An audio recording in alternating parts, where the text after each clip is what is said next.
Good afternoon, everyone, and welcome again on BMLG. I'm Romeo, and today we hosting the amazing smile collector, Yvette Summers. Thank you. Thank you for having me. Today we'll be having a long and discussion about living an organic and orgasmic life. Aha. So we're calling to all our listeners to be ready about this important topic. Yvette Summers, Yes. can you tell us more about living an organic and orgasmic life? I'm quite excited to share this because actually years ago we did a program with music and talk about living an organic and orgasmic life. And basically, it is living life to the fullest, living life, being conscious of the things that you do. Today, we're so fortunate to have internet, we can Google anything that we need to know about life, we're very fortunate in these days because years back we couldn't get information about how to eat healthy, how to exercise, the things that we need to take care of ourselves to have an organic life. And if I may ask, Yvette, where does the concept of living an organic and orgasmic life came from? When did you encounter this? Actually, a friend of mine, Betty Louise, and she's a health coach. Okay. And we wanted to do a tour in Europe, and with music and song and dance explaining how to live an organic and orgasmic life. And so we're like, what is that? What does that actually mean to us? Meaning the things that we put in our body, is it live? Is it organic? Is it healthy? Because most of our food is medicine for us. And it's important for us to put the right things in our body to be able to live longer. Or just any experience that we're having, whether we're out dancing or shopping, like really being present in that moment and feeling the joy of expressing that moment. Whatever it is that we're doing, like be there 100% and live it and feel the orgasmic of it, feel the joy that comes from each and our experience that we have. We spoke about having healthy eating, enjoying life to the fullest. Yes. Sometimes we tend to get busy at the point whereby we forget ourselves in the life that we living today. What are the different activities that one can do to have a sustained orgasmic or organic life? That's a good question. Actually, in the morning, I usually roll out the bed and do exercises. Okay. To get our body started and motivated. It's like, don't do anything else. Don't cook, don't answer the phone. You can have some lemon with water. That's good. But do some kind of stretch or work out with someone. I use YouTube. I find there's different 15-minute segments, 20-minute segments, working out. Start your body of just making the blood flow and your heart pump a little bit, and breathing, because we forget to breathe. Even though we're walking around here doing so much, we actually forget to That great and deep breath. Breathe, and as far as food is concerned, people always like, I'm on the go. Have some fruit, apple, banana, or nuts in your car, as you're going. It's healthy stuff instead of driving through McDonald's or KFC. Have some really nutritionist food, nuts, banana, fruit, or have a healthy juice in the morning, something that energizes your body and your mind and your soul. It's important for us. I would like to find out, Yvette Summers, we do tend to struggle to have an organic or healthy food in these days, and that sometimes goes with the cost. How will somebody with limited means sustain or afford an organic life? It's not that expensive. Actually, when I was in London, of all the places in the world, of it being the pound, it's really, really expensive. I was able to eat really healthy there because I would go to the market and spend like £5, and I would have cucumbers and tomatoes and fruit and strawberries and avocado, which, you know, from your country, Cameroon, I hear the avocados are this big and the bananas are this big. Very big fruits. So yeah, Africa is like really, I mean, you guys have really been eating organic food most of the time. Now a lot of stuff that we brought over in America has come here and it's tainting you guys, and it doesn't make me happy, actually.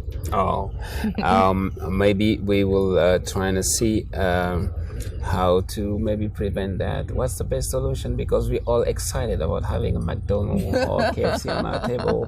How do we get people to be aware? Is there any campaign, any kind of activities that you do, movement, forum, any type of organization that you have put in place to help more people be aware of what they're eating on a daily basis and how it can affect their life? You know what? I always say, because people, I actually try to live by example. Some people will argue me down, you know, based on your blood type. Some people need meat or different things for to energize them, and whatever's good, you know, of course we go after. Oh, these French fries are good. Oh, McDonald's is good. All this, you know, KFC. Oh my gosh, it's so good. Of course it's good. It's something that you maybe try it for the first time, and it's delicious. It's delicious. From your taste bud. But I grew up on fast food restaurants, so that's why my experience is different than anyone else. But to organize, I think being conscious is very important. If you eat healthy, you won't get sick. Because our medicine is our food.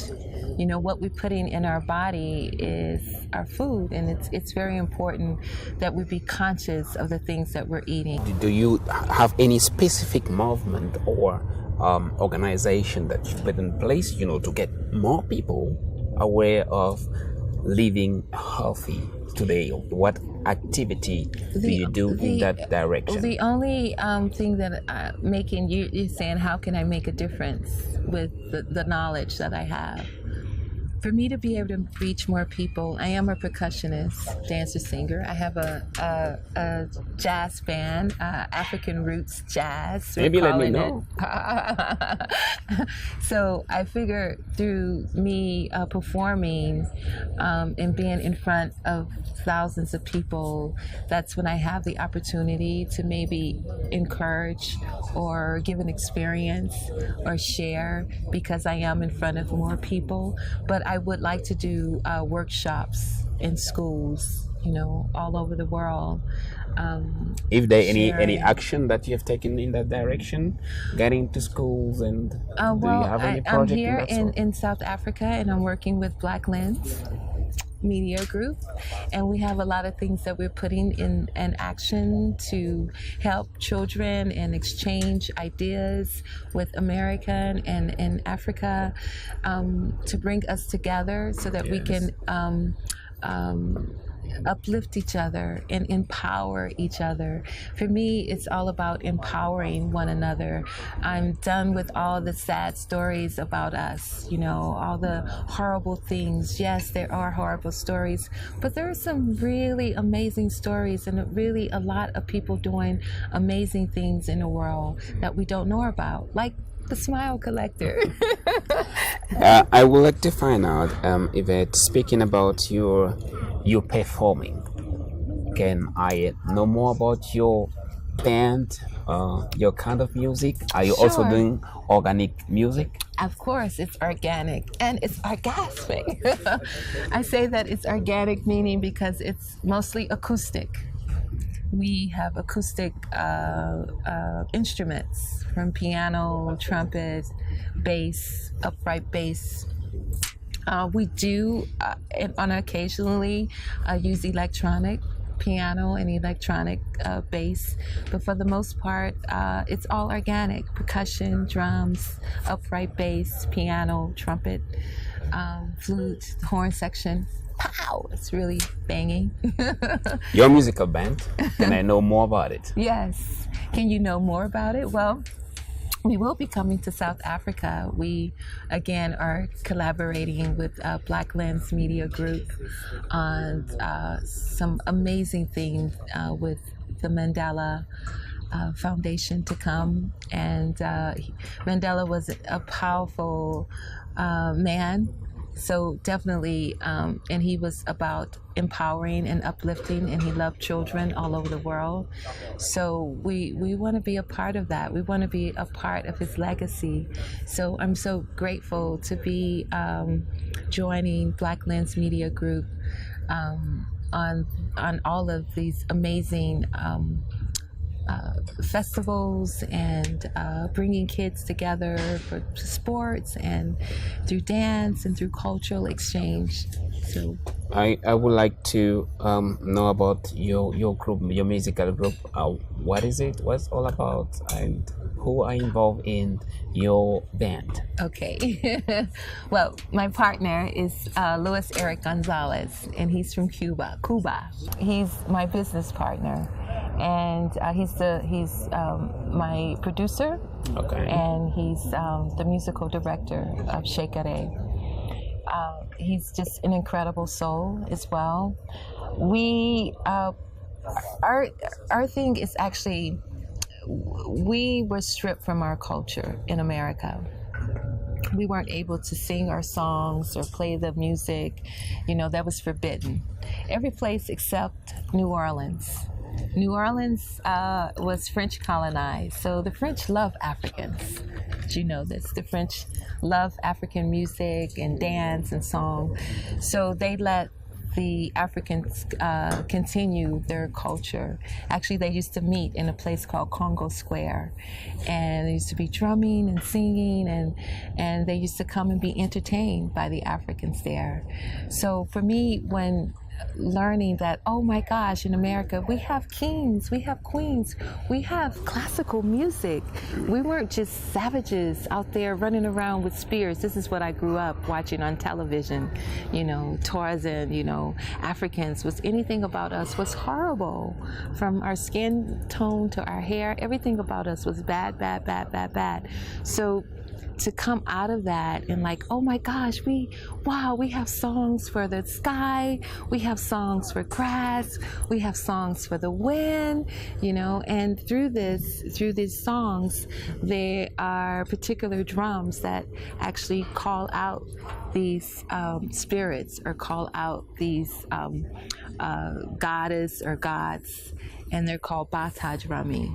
Okay, what kind of god are you calling? I get a bit curious about it. Because only when we say goddess, that's just being an interment of a higher person. Like I always believe that we have God inside of us. We are His children, so we are a part of Him. Of course, He is the Almighty God. But when we do things to help others and to help children and help our planet and to keep this amazing place going, I feel God is living through us. God is speaking through us when we're doing amazing things through love. That leads me to a very important question with regard to your faith. Yes. I would like to know. Yes.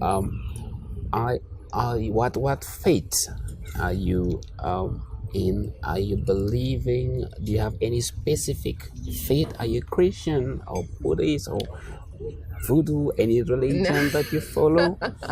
I believe everything exists. This is, it's quite interesting because when I like to spend a lot of time in nature, and that's where I get activated. That's where God speaks through me. When I can sit in a park and experience the beautiful trees and the birds and the butterflies and all the different animals and the beautiful flowers of the different colors, to me, I'm experiencing heaven. I'm in a heaven-like mentality. and it's gorgeous. And I think I'm thankful. God, thank you for this amazing place you give me an opportunity to experience, you know. And through that, through seeing the butter, like really being present, you know, I travel through countries and I walk the streets and I'll see a magnificent tree. And I'm like, wow, this is amazing. And I'm a tree hugger, by the way. I might, you know, sit up under it or hug it to get activated, you know. And I see people going to work every day or going to church, perhaps, or going and would pass this tree and really not even notice the beauty. You know, they pass it every single day, and it's covering them. It's doing a lot of things for us. It's giving us oxygen. It's doing so much. And the little things I think we take for granted. Like when I'm here in Africa and I see a woman like lying up under the tree, just resting, I'm like, wow, this is a beautiful sight. She's really having a heaven moment, you know. Living an organic and orgasmic life, being an artist, a singer with a band, and having a great philosophy about black hair. If people want to know more about you, how will they get in touch with you, Yvette? There's many ways. They can, actually, I'm on Instagram and Facebook, The Smile Collector. I'm a smile collector. I'll you give can you look mine on before Facebook. you leave. Yeah, exactly. I need your smile. The Smile Collector Facebook, Yvette Summers Facebook, and Shaker Ray, the band, Facebook and Instagram. I have Instagram page for all of that as well. And here in South Africa, if you need to reach me, my management is Black Lens Media. You can contact Black Lens Media Group. We have so many different activities that are coming up. We're having this amazing tribute or concert to Nelson Mandela. We are collaborating that. We have so much. We're really excited because we're revving up to this event. There are going to be major superstars, and it's going to be a big festival, and we're going to do a workshop, dance workshop, and for the children, we want to be able to give back. It's all about giving back, and we're really excited on this project. We want sponsors. Everybody's going to want to be a part of this project. So whoever wants to be involved, contact Black Lens Media Group, and let's get this going because it's really excited.